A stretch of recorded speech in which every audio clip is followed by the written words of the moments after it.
Ever wish for a safe place to have conversations that need to be had? A place where you could say the things that need to be said? Well, welcome to Hope for Med. Hi, everyone. Welcome back to the Hope for Med podcast. I am your host, Dr. JB, and today's guest is Dr. Jill Wener. She is a nationally renowned expert in physician wellness. She has published several articles on Kevin MD, led physician wellness programs around the country, and lectured at the national level on stress and the benefits of meditation and tapping. In addition to her online and in-person meditation and tapping programs, Dr. Wener leads meditation retreats all over the world and is the co-founder and chief wellness officer of the Transformed Mastery Retreat for Women Physicians. Welcome, Dr. Wener. Thanks so much for having me. I'm so excited to be here. And we are so happy that you took the time out of your busy schedule to come talk to us today. Of course, I can talk about stress reduction and wellness all day long. So I'm very happy to chat with you. So, Dr. Wener, can you introduce yourself to my listener? Tell us about what made you decide to go into medicine. Oh gosh, going into medicine, that was I think predestined for me. My grandfather was a cardiologist. My dad and his three brothers were all doctors. My mom's brother was a doctor, and they all trained in Canada. And then just growing up, it was something I always considered. I never really felt pressure to do it, but it just kind of felt sure, that's something I could do. I did have a lot of pressure to become a professional by my parents, which is interesting to look back on. They were you have to be a professional. You have to be able to support yourself in case you get divorced, and you don't need to depend on a man to support you. It's just this very explicit message. And a lot of my friends growing up in the 80s got that message as well that I've talked to since then. So yeah, I did fine in science in high school. I enjoyed it. And I started off pre-med at college just to see if it was something I liked. And then I was lucky enough to have a chance to work with a family doctor as a medical assistant one summer and totally loved it. And so that was when I knew that I was doing the right thing and went from there. Do you have siblings? I have an older sister. And did your sister also go into medicine? She didn't. I always not joke, that she's the artistic one. We both had very different skill sets and talents and interests. Mm-hmm. And it's funny because I always thought I wasn't artistic, and I started taking some art classes as an adult, and I'm not all that bad. So I'm a little sad looking back that I had pigeonholed myself as the not artistic one. But yeah, she did not have, I think she started off pre-med, maybe 90% of people who go to liberal art schools do, and then just decided pretty quickly. She ended up doing graphic design and absolutely amazing at it. So then you fell in love with family medicine, and so you entered residency knowing that you were going to become a family doc, never changed your mind? Actually, no. So I worked with, when you're in college, you're desperate to get clinical experience, and you'll do anything you can to learn what medicine's and also to look good on your application. Mm-hmm. So the doctor that I worked with happened to be a family physician. He's a friend of our family. Mm-hmm. But I actually went into med school thinking I was going to do OB-GYN. Mm-hmm. And then I guess it was my third year of med school, I really, really liked my internal medicine clerkship. And I really loved the group dynamic and the discussion and the thought process involved in it. And I also loved OB. I felt there were, there was a moment where I had a patient who had a murmur on my OB-GYN rotation, and people weren't as interested in discussing that. And I felt sad about it. And so I think OB-GYN is amazing. And it also probably isn't the thing that lights me up as much as I thought it would, as much as internal medicine ended up lighting me up. So I did my residency in internal medicine and became a hospitalist after that in Chicago. Okay. And what was residency like for you? Ooh, residency. I don't know. I came out of med school I was sort of a superstar. I didn't do as great my first 2 years, but my third and fourth years, I did really well clinically, and I got shockingly good board scores. I was not expecting them. Mm-hmm. And so I think they were you're a superstar, go to these top ranked places. And I went to University of Washington in Seattle, which was an incredible program. And I think that when I got there, I was kind of a little fish in a big pond. And it just felt it was fine. My program was fairly malignant at the time. There's been new leadership since then, so I think it's a lot different now, but my program was pretty malignant.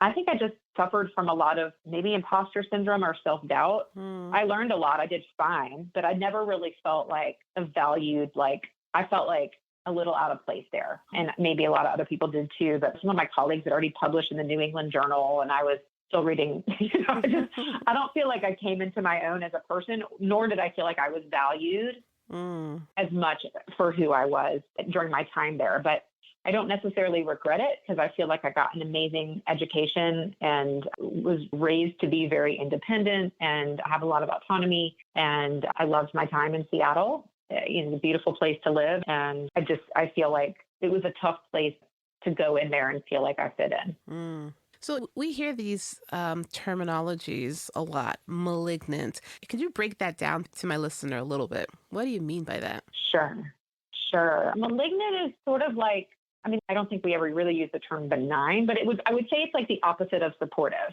You go into a place, you're like, worked super hard. No one cares all that much about you or like who you are as a person. The schedule's really rigorous.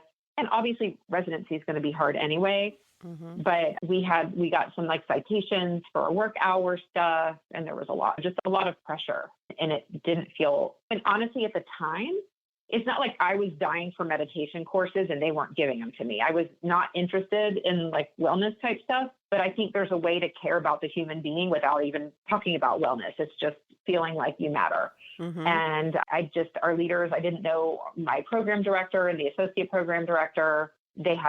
My perception was that they had favorites and I wasn't one of them, and God only knows what the reality was. But I just felt like a little bit lost in the flow, a little bit lost in the shuffle. And I don't think anyone was mean to me. I had residents who were nice. It kind of had a reputation of being kind of hardcore. Yeah, I think that's a really great description of just trying to put words to descriptors of different programs, because you hear that like, oh, this is such a malignant place to be. And that even carries through into when you graduate residency and you pick jobs in different locations. Some are a little bit more malignant than others. Totally. So yeah, but you made it through. You finished residency and then you went on to Chicago to work.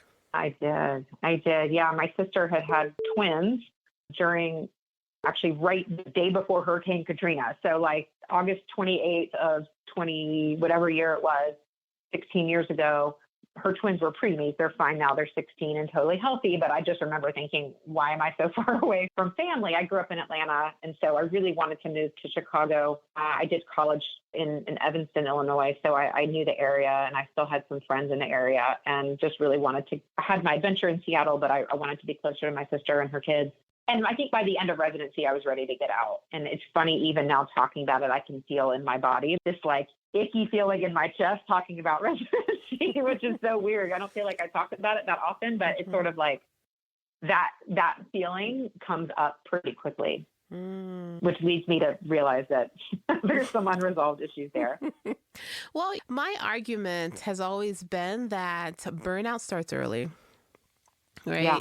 There's something that happens when somebody starts medical school, right? Because when we start medical school, we start our health professional schooling, we're actually really excited. The path leading up to it is grueling. The pre-med courses are not easy. We have to jump through these hoops of the MCATs or whatnot, but then finally we jump through all these hoops. We get there, we get our acceptance letter, and we are so excited. And we enter wide-eyed, bushy-tailed, feeling like we're going to cure the world. And something happens at some point after we start our training, be it when we're in medical school or when we're in residency, that we leave completely different people. Yeah, it's true. It's interesting. Like, I remember getting burnout a couple times during med school. One of them was on my OB-GYN rotation, and then I kind of got through that. And then I left med school, like as a fourth year, just like everyone was jealous of me, of how much I loved internal medicine, like how psyched I was. And I was like, I'm going to be a chief resident. I'm going to do all these things. And I remember we start like July 1st. By August, that was the first time I got burnout as a resident. And it took me until January of my intern year, my first year of residency. I was on a hem-onc rotation, and I had this 19-year-old patient who I will never forget with leukemia, and she ended up dying. And I cried, like I sobbed. And I remember feeling like, wow, I'm crying. This feels so good. Like, it feels like I'm human again. I feel like I'm connecting to my emotions the way I would want to. Of course, it was sad and I was, but it just felt like a little bit of a relief to feel human emotions again, the way I was used to feeling them. And that was killing, I think. Mm-hmm. Mm-hmm.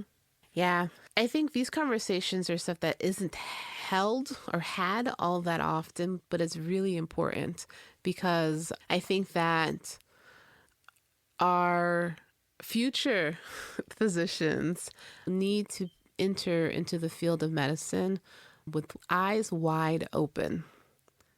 Right. My eyes were not wide open when I started this.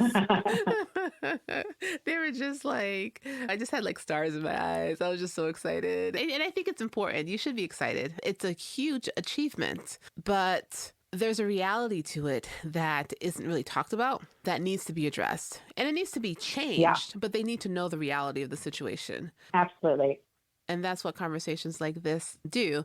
And then two, when you said, oh, there's so many emotions around residency that I guess I still have some processing to do around that topic or the time period in my life. It's funny because I would say 9 out of 10 physicians would rather stop practicing medicine than ever go back to residency. Right? Can you imagine? I was just Oh like, my I'm God. just so happy to be done with this thing. I would never. And the thing about being a physician is you can't, it's not like I, as an emergency medicine doctor, can say, tomorrow I'm going to be an orthopedic surgeon and become an orthopedic surgeon, right? I have to go back to residency. Oh, no, never. Mm-mm. So I don't think you're alone. I know you're not alone in your sentiments. But let's not hound on residency. So how long did you practice as a hospitalist? 10 years. And 10 years, yeah. And what happened? Walk me through those 10 years that made you decide, 10 is enough. It's interesting. I never really intended to leave medicine. I was actually happy. But so I started I finished residency in 2006. So that's when I started as a hospitalist. And my job was actually a great job. I worked at Rush in Chicago. It was academic hospital medicine, meaning that I had, for anyone listening who doesn't know what that means, I had trainees. I had students and residents that I was working with pretty much all the time. And I loved teaching. It was really fun. And then in 2011, it was maybe the 5-year itch, but also the residency work hours changed and we opened up a new tower in our hospital without adding any staff. And so because the work hours changed so much, it put a lot on the attendings. And I just burned out completely. And I got to the point where I was crying every day and I was, I had no ability to adapt. I had no ability to tolerate anything that wasn't exactly what I was expecting it to be. And I would often cry or just have to leave my office and go and chart from home because I just couldn't be at the hospital anymore. And when one thing would happen, like a CAT scan got canceled, or if a patient wasn't going to be discharged, or if I had a student who wasn't 100% perfect. And so I had never been a spiritual type or a speaker or anything other than a very type A anxious doctor type who probably drank too much to manage my stress. And I met someone who told me they meditated twice a day. And I was just ready. At that moment in my life, I was at such a low point with the burnout that I was I will try anything. And I knew it was something I needed to do. And I went to hear his teacher speak, and everything he said just totally resonated with me from a scientific perspective and from my heart is broken perspective. And I signed up for the course, learned how to meditate that week. It's you take a class to become a self-sufficient meditator kind of thing. It's not a guided practice. And literally within 3 weeks, my road rage was gone. My burnout went away in a couple months. From the get-go, I was feeling better. And I knew that I was onto something that was really helping me. And so I felt great. Around that time, I also, before I learned to meditate, I asked for 3 months off, of course, the following summer. So it was in August. And I was okay, I need some time off, but I can't do it this calendar year because our schedule's already made and everyone's going to hate me. So I'll keep coming to work totally burnt out, knowing that next summer I'll have 3 months off. And then in October is when I learned to meditate. So by several months in, I felt great. And when I got back from my time off, I actually was able to get some academic protected time, meaning that my salary was paid partially for doing academic projects and more administrative stuff. And I actually had kind of a lovely career for the next 5 years. And my boss, I was promoted to the director of education in my division and was the director of faculty development. And I was doing all sorts of interesting projects, started to get this pull to do something different. And I didn't know what it was. And I was like, I could do this for the rest of my life, but I'll wake up when I'm 65 and I'm going to just feel like I missed out on something else that I was supposed to do. Mm-hmm. But in my paradigm at that point, it was like, oh, if my boss gets a job because he was one of those bosses that just believed in me from the get-go and brought out the best in me and developed my talents and my potential. And so I was like, maybe he'll get recruited to be the chief medical officer or some chair of medicine somewhere in Iowa. And then he'll want me to go with him. And that will be my big, bold move. That was literally as far out of the box as I could think. And then I actually had the opportunity to move. So at some point along there too, I decided to do my meditation teacher training, which is 3 months in India. And I talked to my boss about it and he's like, what's your 5-year plan? And I was like, well, actually, now that you mention it, I kind of want to do this thing where I go to India for 3 months. And then I'll come back and be a hospitalist part-time. I literally never thought, oh, I'm going to become a meditation teacher full-time. I'll just come back and be a hospitalist. And he said, you know what? I support you. That's great. And I remember feeling relieved and also disappointed that he supported me so much because I think I wanted it to be a line in the sand or a break or something. And I didn't really explore that too much. But then I had the opportunity, before I went to India, I had the opportunity to move to China. And so I was like, you know what? Life's too short. You only live once. This is for a personal reason. And so I ended up leaving my job to move to China just to kind of have an adventure, knowing that I was going to go to India for 3 months as well. And then I thought I'd go back to China and live there and then go wherever life took me. So I didn't really mean to leave medicine. When I was in China, I was actually affiliated with the embassy there. They wanted me to work in their medical clinic. First off, like as a family medicine doctor, taking care of children and stuff, which I don't know how to do. And they didn't understand that. And I was like, that's illegal. I can't. It's not just something you learn. Like they're not little adults. They're a whole different specialty. Children are little adults. You just have to dose of everything. Yeah. And their culture there was totally toxic. Also, it was just as bad as medicine. It was this very like individualism, like murder. And the woman working in the clinic there, the doctor was like bragging about how hard she worked. And I was like, okay, I just got out of a situation, a career path where I was working really hard and I want to try something different. So anyways, I didn't join their clinic there. I went to India for 3 months to do my meditation training. And by that time I was 6 months out of practicing medicine. And it was then that I was like, you know what? I can't go back. I recognized there was this whole other, for me, like baseline level of stress and pressure of staying up to date with medical knowledge or feeling bad about yourself for not reading enough. Just that whole like existence as a doctor has a level of stress, not like, oh, I had a stressful week or I have too many patients, but just even the existential life as a doctor had carried the stress. And I had a new skill. I was able to teach meditation, this practice that totally changed my life. And so I decided I'm going to teach that full time, and that's going to be what I do. And I don't resonate with the version of me that was wearing a white coat and running around the hospital doing all the things that doctors do. And so that was when I decided not to go back. So it's a slightly different story or maybe a very different story from some other folks who leave medicine. But I knew in 2011 when I was burnt out that the problem wasn't medicine, that the problem was me. I knew that for me personally, I could get a job at a different place, but I knew I would carry my unhappiness with me. And so for me, the meditation was the thing that really helped me with burnout. And after that point, I did great. Yes, obviously the medical system, healthcare system is horrifically defective and broken, but that wasn't what got me. That wasn't the problem for me then. And of course I could see those problems, but I needed to do my own work to really get through it. Mm-hmm, mm-hmm. A lot of people are really hesitant about the whole transitioning out. And it seems like in your case, it was the opportunity you had in China that, I mean, was it a hard choice for you to say, I'm going to go to China? Or was it like, yay, I'm going to China. See you guys later. It was yay. I was going for a relationship. I was for someone who I had met like 10 years before and who was like the one that got away. And so we reconnected and he was in the Foreign Service. And so I was like that was right when ISIS was putting videos of people online of like beheading people. Mm-hmm. And just, it felt like, as it still does, but it felt like the world was falling apart. And I just thought, you know what, life's too short. I just remember like all the stuff when ISIS was such a big deal. And I just felt like everything is so bad in this world.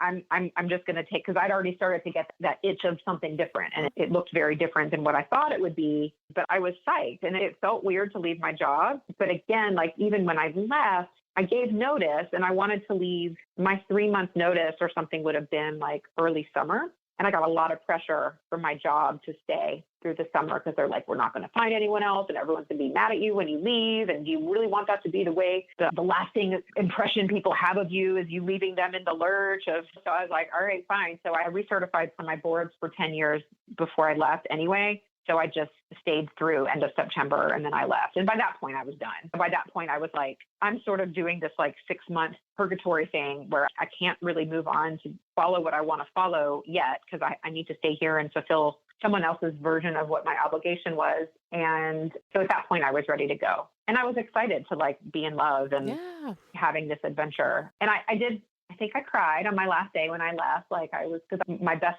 girlfriends in the world were from Rush, and Rush was the only place that I knew professionally after residency. And they were always wonderful to me. I mean, it was a really great workplace, I thought. So it was bittersweet, but it was mostly exciting. And you're on to new exciting adventures. And so did you ever work as a physician in China, or you passed on it and you didn't do anything medically related while you were there?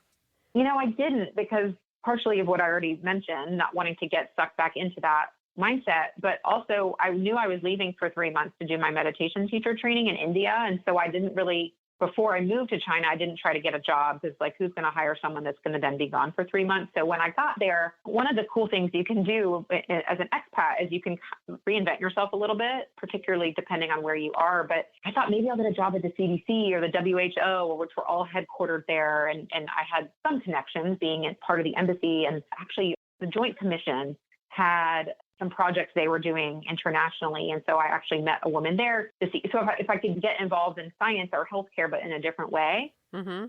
But when it came down to it, A, it just wasn't meant to be, but B, I didn't have any other skills. Like I was a doctor, I was a good doctor. I could teach medicine and I could do faculty development curricula, but there wasn't a need for that anywhere. And so I remember feeling a little bit like, I don't really have anything I can do. And so then it was time for me. And I actually applied for a job as a like science and health technology reporter in the embassy, but that one went to someone I was just like a girlfriend of a foreign service officer. I wasn't married. So there's like hierarchy in terms of who gets those jobs. So I didn't get that job, but of course it ended up working out great, because I went to India and then me and the dude broke up, which was all sorts of good news for me, because that was just not the right relationship for me. So I ended up moving back to Atlanta after my teacher training and after my 3 months in India, and not living that whole expat lifestyle. So I tried some version of that. I didn't expect to not work for the rest of my life. And then I thought, I'll be teaching meditation when I'm in China. That will be so interesting, but like really challenging, because I was on a tourist visa. I wasn't on a full visa. And so I just said, you know what, I can't worry about these details now. And it ended up being the correct move, because I didn't end up moving back there anyway. So I did work for a while here in Atlanta doing medical like disability application review, permanent disability application review. That was my like fill in the gaps of my income while I'm growing a business from scratch, which also I had no idea how to do when I finished my teacher training. So I did that work. So I was using my medical license, but in a very different way. Wait, so are you telling me that there wasn't a class in residency that talked to you about how to make a business? You're making me laugh. About how to make a business? Really? I know. They didn't teach us any of that. And like knowing your worth and like interesting setting prices and marketing and social media. Yeah, none of that. I think there's a lot more social media savvy doctors now. But when I left and started my business in 2016, there was much less of that. Oh, yeah. I mean, social media. I remember clearly having lectures on social media, and they said, get off Facebook, get off all social media, or you're going to lose your license and get kicked out of school. Essentially was my take home from that. So, yeah. Yeah. Exactly. So yeah, it was definitely, I knew that, and also like briefly at the start of COVID, I thought I should volunteer to like offer my services at Emory, and we were doing credentialing. I was like all the way through the credentialing process. And then I found out that their hospitalists weren't planned. they weren't actually, because so many other patients were kept out of the hospital for so long, they didn't have enough patients to see. So I was like, this is just for my ego. I'm just trying to be a hero, you know what I mean? And they don't need me, and I haven't practiced medicine in 5 years, and I'm not helping anybody. So I decided not to do that and just choose to support healthcare professionals in the way I had been doing, which is through stress reduction and wellness. So let's talk a little bit more about that, like what you've transitioned into and what you're doing. Can you talk to my listener about what is EFT and tapping?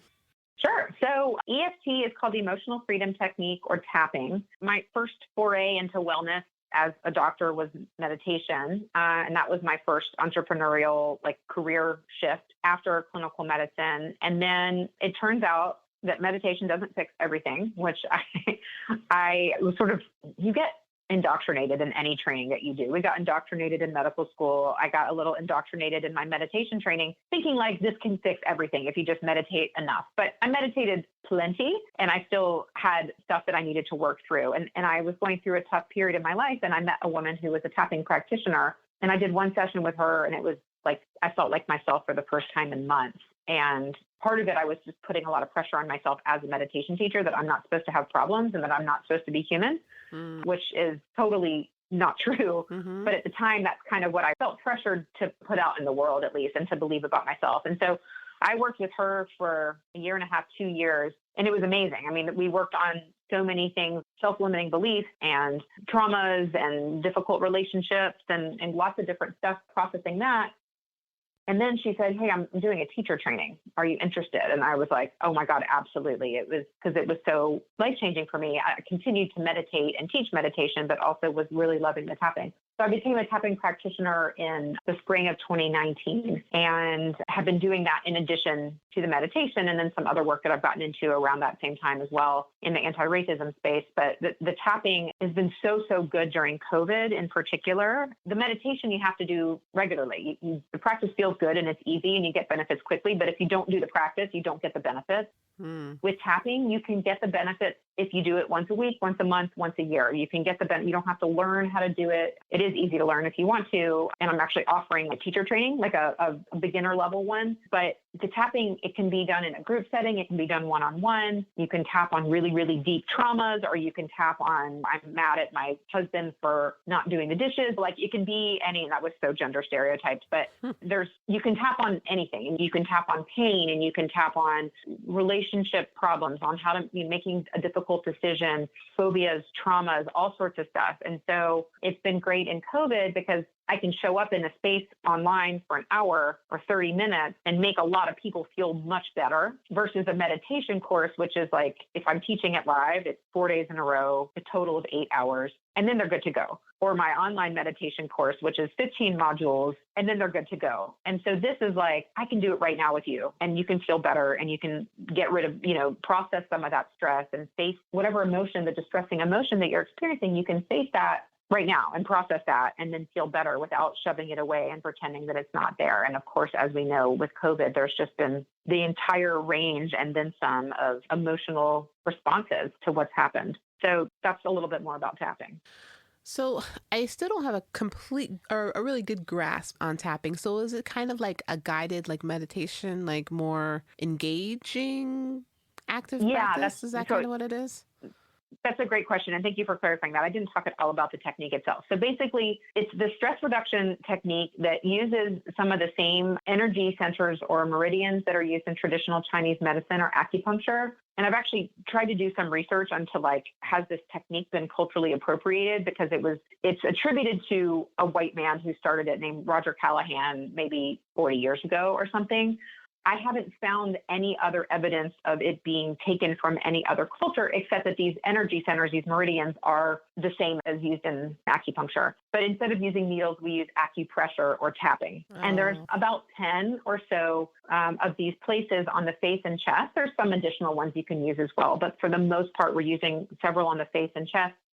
Just tapping lightly on these spots. And as you go through tapping on them, you say whatever is distressing you, you say it out loud. So if you're feeling anxious about a talk you have to give next week, you'd be like, I'm anxious.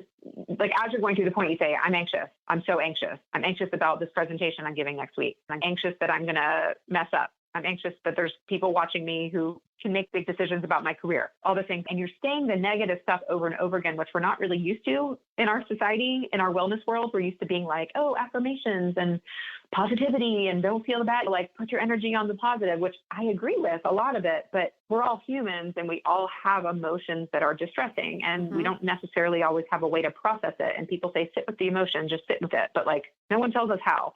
Yeah. Okay, sit with it. And now what? And so as we're tapping and saying these things out loud, what's happening is it's sending calming signals to the stress center of the brain, the amygdala and hippocampus, and rewiring how they're processing and perceiving that previously distressing stimulus. So all of a sudden you're tapping and maybe your anxiety level's at a 9 out of 10 and you're tapping through it and then you're like, oh, it's not as strong. Maybe it's like a 5 out of 10. And you keep tapping and you're like, I'm actually really excited about this speaking opportunity. And I've done this before. And why might like people have these amazing insights and it really does calm the nervous system down in a way that does not run away from the uncomfortable emotion. In fact, it confronts it head on and then it's able to calm the nervous system in that way. So that's the technique. And it's generally guided in some way. So I do it with people one-on-one. It's almost like a therapy session, or I do it in groups where I'm guiding the group. I also have some and other people do this too. It's not just me, but I have guided tapping. It's like a tapping meditation possibly, but your eyes are open while you're doing it. That's I have it on my website, like a 5-day anxiety challenge. It's all tapping on different components of anxiety. So that's pre-recorded and I'm not interacting directly with the person, but they can still tap and get a benefit from doing it, even in that setting. So it doesn't have to be done live. So it's great because it's so widely applicable. And essentially, you are sitting with your emotions. So this is just like a guided way to sit with your emotions and process them. Yeah, exactly. And then we tend to be kind of walled off by our stress and our emotion. And so as we start to tap through our emotions, it's like peeling back the layer of an onion. And we'll have these beautiful aha moments and insights, or we'll be like, oh, my third grade teacher's coming up. That one time that she told me that I had a stupid voice. And it's like, oh, that's why I'm afraid to speak. Or these memories that we've hidden or don't realize are appropriate, or just insights and aha moments of reframing these emotions without having to force ourselves to reframe them. How cool. This is a great opportunity. I'm spending so much energy being stressed that I could just be spending preparing my talk, that kind of stuff. So it's really, really powerful. And the benefits are actually really long lasting. And some of them, depending on the technique we're using and the setting, can actually be permanent. There's ways to process deep trauma. That's going to be done one-on-one. That's not going to be done in a group setting or with pre-recorded things. But there's ways to process trauma so that this technique is used in the VA with PTSD patients. So this is how it actually got to be studied and how it came to be recognized is by treating trauma, which God knows we've had plenty of that during COVID. So it's so relevant now. And I'm so grateful that I'm able to bring it to people. And so the people that you work with tapping, are they healthcare professionals or mix? All the above. I'm one of the founding board members at the Mindful Healthcare Collective, which is this really great group of 9 women physicians who do various types of wellness stuff. It's a free group on Facebook, and we basically lead free sessions. So since the first week of COVID, once or twice a month, I've been leading free tapping sessions for anyone in healthcare. I have one-on-one clients who are in healthcare, who are not in healthcare, and then I've done some. I'll go in and I'll do a session with medical residents, or I did a session for a cancer survivor support group. So it can really be, and it can be totally outside of healthcare completely, nothing to do with cancer. I could be with a group of lawyers. So it's very widely applicable. Just because of my background and because of my connections, I tend to end up with probably half of my clients are in healthcare, and then the other half are free of healthcare. The opposite of healthcare. So I guess a couple questions. Now that are you still doing meditation too, or is it you've transitioned? So you're combining both?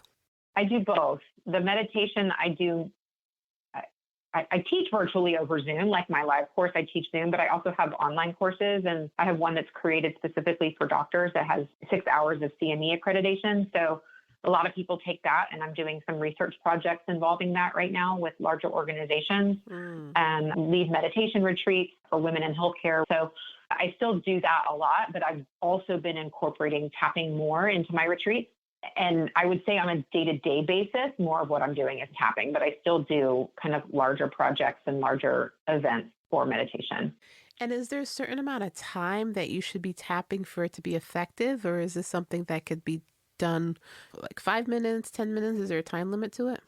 It is as much as you want it to be. So some people, like, you can do it as needed. In the medical world, we say PRN. So you could be like, I'm really mad at that patient. Or I'm really like, that patient yelled at me and it felt really hurtful. Or I made a medical mistake and I feel guilt. Or I almost made a medical mistake and I feel guilt. Or I just got in a fight with my sister. And you can tap on that. Or like, I'm about to get on an airplane for the first time since COVID. And tapping on that. Or you can say, I'm going to set aside 10 minutes every day and tap on something that's been weighing on me, or stuff from my past, or whatever. So it can be a regular practice, or it can just be like a spot cleaning, and it works either way. You don't have to be consistent with it in order for it to work. And you don't have to have ever tapped before in order for it to work. There's like no learning curve. Wow, this sounds amazing. I never heard of tapping until this conversation. So this is really interesting. It's so great. I love it so much. And I don't see a downside to it. I mean, if you go too quickly into childhood traumas and stuff, it can be overwhelming for the person. But as a tapping practitioner, I'm taught very trauma-informed ways to do that. So to go stepwise and to go just enough for people to tolerate it, and just enough where it feels safe, but is still stretching them a little bit. But there's like not side effects from it. If there's not, people cry, like someone has to be willing to like maybe ugly cry sometimes, or get into some stuff that they may have been trying to pretend like it doesn't exist, but it does exist. It's just affecting us in different ways. But other than that, it's really safe and it's really gentle. So it's like win-win-win, win-win as far as I'm concerned. And I love the fact that it's a path to be able to just release your stress and whatnot. And it's something that can be incorporated however frequently you want to, right? It's not like a structured practice that you have to do every single day or whatnot, which is also very appealing. Yes, exactly. I agree. And also work with I tap on my own sometimes. I was actually tapping. I had a difficult phone call yesterday with someone I care a lot about, but like some honest stuff had to come out, and I was tapping on myself the whole time. And when I'm tapping with people, they're tapping on themselves. I don't tap on them, but I was tapping just kind of on the points as we were having our phone call to just keep myself regulated. So it was really great. But if I'm really going through something, I'll still call up my tapping coach and do a session with her. I haven't done like a full package with her in a while, but because generally, if you want to do the one-on-one stuff, you want to make the major progress, you want to kind of commit to a certain number of sessions so that you're able to have that consistency. But it's not meant to be something you do for your whole life every week. It's not like you end up becoming really self-sufficient with it. Okay. I understand that. Wow. I mean, it seems like it's a very natural progression, your story, from the meditation into this new arena of tapping. It really was. And I didn't feel like I was looking for anything else to do. Well, that's not true.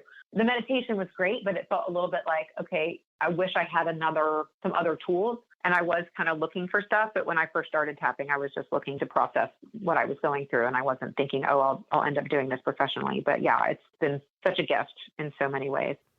So if my listener is interested in learning more about tapping and meditation, how can they get in touch with you? My website is a great place to start, jillwener.com, and my last name is spelled Wener. So jillwener.com, and I have meditation on there, has tapping on there, my programs for healthcare professionals, links to my anti-racism work as well that I do with Dr. Maisha Claiborne, and my tapping programs that I have like a tapping club. So that is something that's for a small monthly fee. You end up getting access to an incredible amount of resources, and that's just for women. There's a freebie on my website. If you go to the website, a little pop-up thing will come and it'll say, take the 5-day free anxiety challenge. So they can sign up for that without having it's free and just explore tapping a little bit that way. So I think that's a good way to start. And then, of course, if anyone wants to take it deeper, doing the one-on-one sessions with me are a really great way to start. Okay, perfect. So we'll go ahead and make sure we include that in the description of our podcast. And we are nearing the end of our time together. And so do you have any last minute words of wisdom that you would like to share with my listener? I would say I have so many wise things to share. I think that for me, the medical training is so prescriptive. It's kind of boxed in some way, in a lot of ways. And like certain things are acceptable and certain things are not. And I think not only do we miss a lot of really helpful things for our patients by looking down our noses at non-allopathic medical things, treatment options, but we also miss a lot of opportunities for ourselves. And I would say, first off, if you're suffering and struggling, you're not alone. And there are so many resources. And just I encourage people to be open to whether it's tapping or meditation or coaching, which I've been exploring a little bit with a coach, and it's been amazing, or energy healing. There's Reiki. There's so many things that actually have good data that are so beneficial for people. And I feel like if I had just been open to them sooner, of course, hindsight is 2020, but just know that there's a lot of resources and ask around and be open to trying something new, and you never know where it will lead. Perfect. I think that's absolutely perfect. You don't have to feel stuck. There's lots and lots of resources. Yes, exactly. Exactly. I do what I do so that people that I work with don't have to get to the point that I got to, basically. Yeah. Who says a doc can't rap? DOCTORJB. The greatest doctor to ever touch the mic. The greatest podcast ever broadcasted or pre-recorded. Come learn some. Each one teach one. I'm done.